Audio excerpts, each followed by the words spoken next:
In this video, we're going to go over the Week 9 labs while I'm being blinded by the sun. I don't have the questions to hand, so I'm just going to work from Mars here and from my memory. So if you want to see the questions as we go through them, it might be handy to have that document with you as I go through them.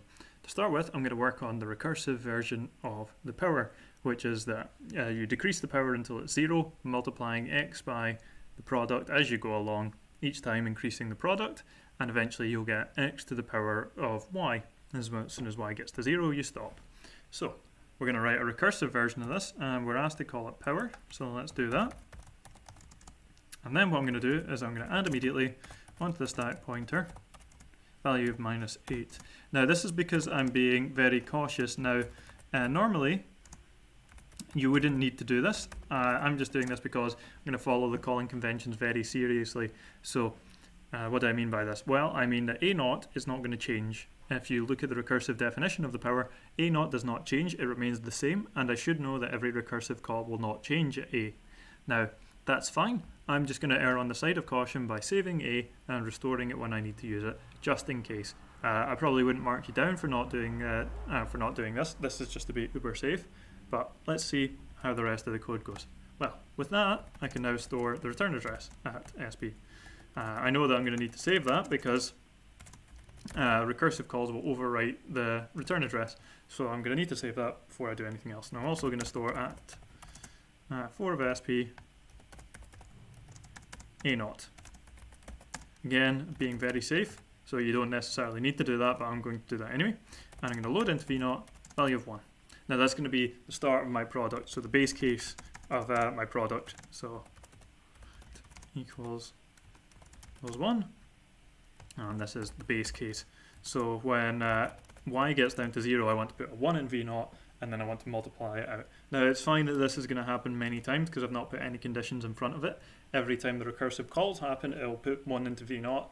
By the time it gets to the bottom, all the ones above it will have done this, they will store in V0, and then we'll multiply back out the other side. So we don't need to worry about this overwriting a product or anything like that. So branch v equal to 0, and the value of y is in A1. So if that's 0, done. So y equals 0, done. So far so good. So let's get on to the meat of this question. Otherwise, I'll fall through and I can do the calc part. Now, what I want to do is I want to call the recursive, or to perform the recursive call with a value of y minus 1. So let's add immediately to the value in y, value of minus 1. So this is y goes to y minus 1. So we subtract that, and then we jump and link to power. And this is recursive call. So now that that's done, what I can do, and again this is being super cautious, I want to do the multiplication now, so I'm going to be very cautious and I'm going to say load A0 from stack pointer. Again, if you didn't do this, this is absolutely fine. I'm just being very, very cautious and abiding very strictly by the calling conventions. You don't have to, but x. So even though we know x is the same, I'm going to restore it anyway. And then what I can do is I can mul V0 by V0 and A0.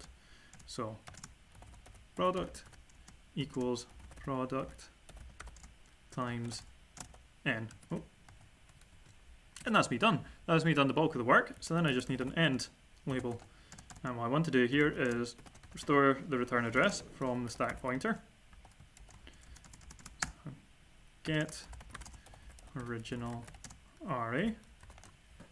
And then I need to destroy the stack. So I'm going to add immediately to the stack pointer a value of 8 to destroy the stack.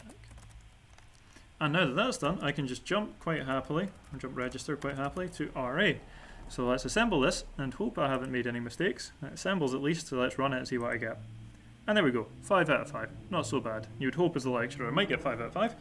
But that's how you tackle the first part of this lab exercise.